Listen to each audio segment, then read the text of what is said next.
Crazy times, right? I mean, gosh darn, I got out of high school in 1980.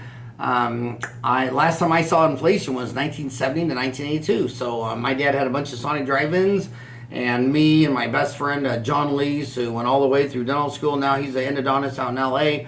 We worked at my dad's Sonic, and our job every Sunday was to scrape off all the prices and raise them because we raised several of the prices every damn Sunday. That was inflation. And graduated from high school in 80, went to Creighton, and about 82 it died. And here it is 40 years later, that beast is back. And I just, it's amazing if you're not as old, fat, and bald and ugly as I am. I turned 60 in August.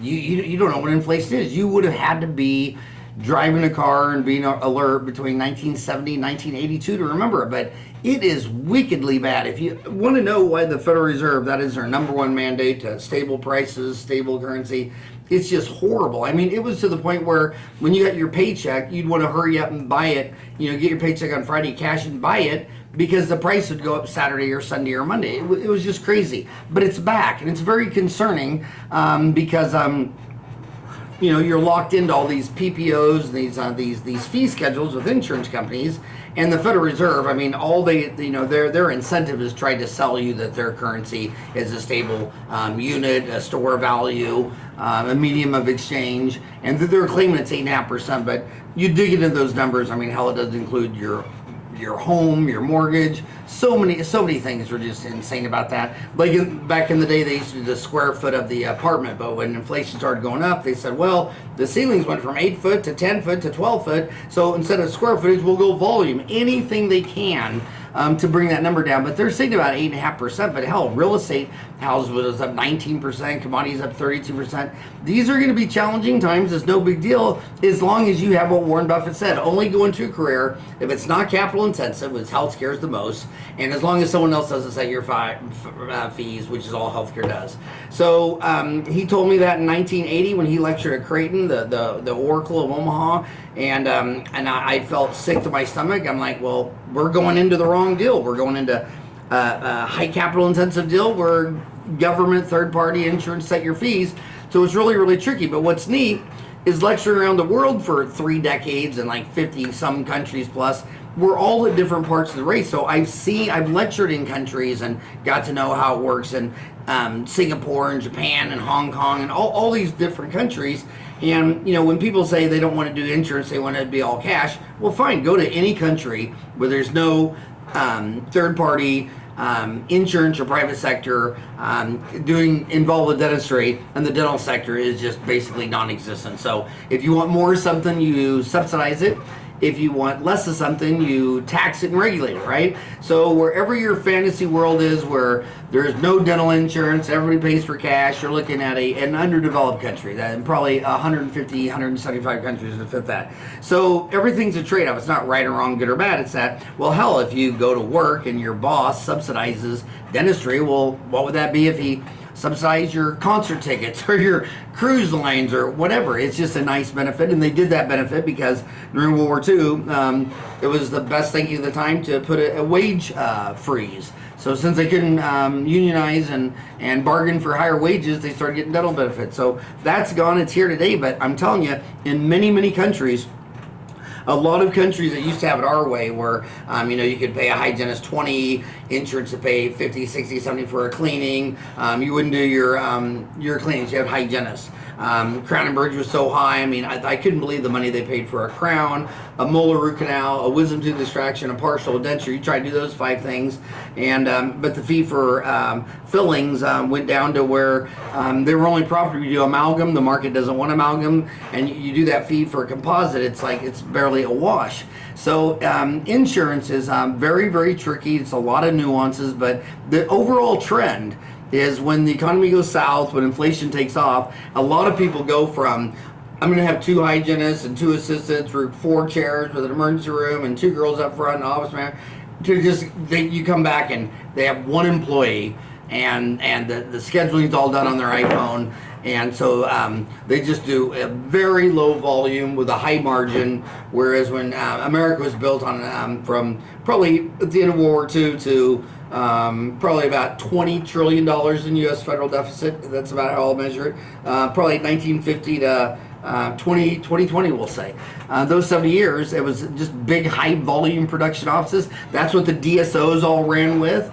And I think the most profitable boys in the park are going to be the ones that low volume, high margin. It's the fantasy stuff we always talked about, but they were always talking about converting that during good economic times. And I really, really think this is going to be the most challenging economic times. I'm not a fear monger because I was born in '62. That was the flash crash. Graduated from high school in '80. That's the worst I've ever seen it when Paul Volcker jacked interest rates to 20.5%. Gosh, then I got out of dental school in '87, right before Black Monday. Then there was Y2K. Then there was Lehman's days, and I still have my buddies at ASU where I got my MBA right up the street. And this is so many things going wrong. The other thing is about the war is humans can't make predictions. Every prediction I've ever lived through, they never saw the Berlin Wall coming. They never saw the Arab uprising. They never thought, Iraq would take 10 years instead of, 20 hours. I mean, so that war could go so south. It's unbelievable. But I'll tell you what, make sure all your interests are fixed. The people that really got wiped out bad and the four economic contractions I've lived through had floating interest rates. They had loans that were floating 200 basis points over T-bills or whatever they're doing. No floating deal. It's not a time to go buy consumption. Like, if it flies or floats, you don't buy it. And if you already own one, you sell it. Real estate was high. I unloaded the land and building and 2 homes last year. And right now, it's only been, it hasn't even been 6 months, and the price of the value of that's gone down a good 15-20%. So it's just time to be smart, and it's time to work harder, more hours, and spend less money. And if you got a boat or a cabin, you can unload.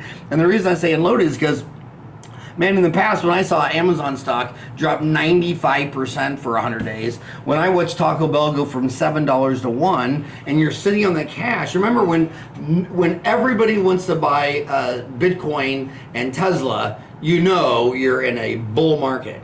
And then when it crashes, you couldn't sell anything to anybody. Everybody just runs from real estate, and they run from stocks and all that kind of stuff. And man, you're going to have a nice sell, a going out of business sell. But I'll tell you what, this market's already down a third. And I checked Amazon today. Amazon's still trading at 80 times price earnings. That is so insane. Remember, I'm 100% Irish, and when the Irish came here during the Irish diaspora, because how many potatoes does it take to kill an Irishman? None. They just starved to death.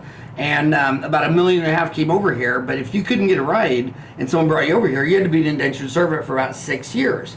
And so I was just playing around over the years. We had 2 dental schools in Phoenix, so I told dental students that if you work for me for free, Monday through Thursday, 8 to 5 for 6 years, I'll give you the dental office for free. And man, there were several people thinking about it, but it was good times, and they didn't do it. But imagine if I said to that guy, oh yeah, you work for me for 80 years. I mean, that's Amazon. Forward earnings is 80 years out. Tesla at one time passed 1,560. So if you bought Tesla at the fall of the Roman Empire, you still wouldn't have got your money back. What these retail investors are doing is beyond me. They're basically just gambling, obviously. And I'm old and I have an MBA, so it's just, there's a lot of people. And so the bottom line is you need to get serious. You need to get serious about your cost. No floating interest rates. If you got some junk thing, if you could get out of your house at the top of the market, I did. I sold both my homes at the top. Neither of them are even getting what I just sold them for last year. Because I thought, well, hell, it's time to downsize. I downsized to an Airbnb right in the downtown Phoenix Art District, having the time of my life. I mean, you don't have all that house to take care of and all that stuff, and you want to go out to eat. They're just restaurants and bars as far as the eye can see, sporting events, MMA fights, etc. But man, get serious, because if you can get a war chest of cash, and you know what these stocks have been trading at, especially dental stocks, Henry Schein, Invisalign, Align Technology, some of these stocks, you know what they've been trading at. And you would be shocked after the one-day capitulation. Usually the market dribbles down for about a quarter, then you have the one-day drop, and usually that's about halftime, and it's another that amount of time, another half year or year or whatever to dribble out to the bottom. But the prices you can get on stuff. Like I say, I remember getting Amazon 95% off. Taco Bell $7 a one. Stocks are already down. Amazon's already down a third. So I'm salivating all over myself. But at 80 times earnings, I mean, the bottoms are like 6 to 8 times earnings. And you've already had just, in my entire lifetime, the NASDAQ and the U.S. bond market went up every year in my entire life. And I'm turning 60 in August. And the NASDAQ is down a third, and the U.S. bond market is down 20%. These are ridiculous, crazy times while Russia is at war with Europe. How cool is that? I mean, these are crazy times, so it's really, really time to get smart. Cut your costs, get liquid, build up a store of cash, and when you wake up some morning and everybody's screaming, oh my God, the stock market crashed, blah, blah, blah, you're sitting there licking your chops. Imagine walking into Walmart and they said, oh, today everything's 95% off. Well, damn, how long is it going to be 95% off? Oh, I don't know, 30, 60, 100 days. I think they're the best of times. I mean, I can't tell you how excited. This is the 5th time I've gone through this, and I made bank on this on the Y2K and before Lehman. So this is the biggest treat. So get focused on your numbers. It's not the time to be learning how to do veneers and TMJ and braces and all that kind of stuff. It's time to know your numbers. Know your numbers, get liquid, stay in cash, and buy companies you know after the capitulation. Have a great day.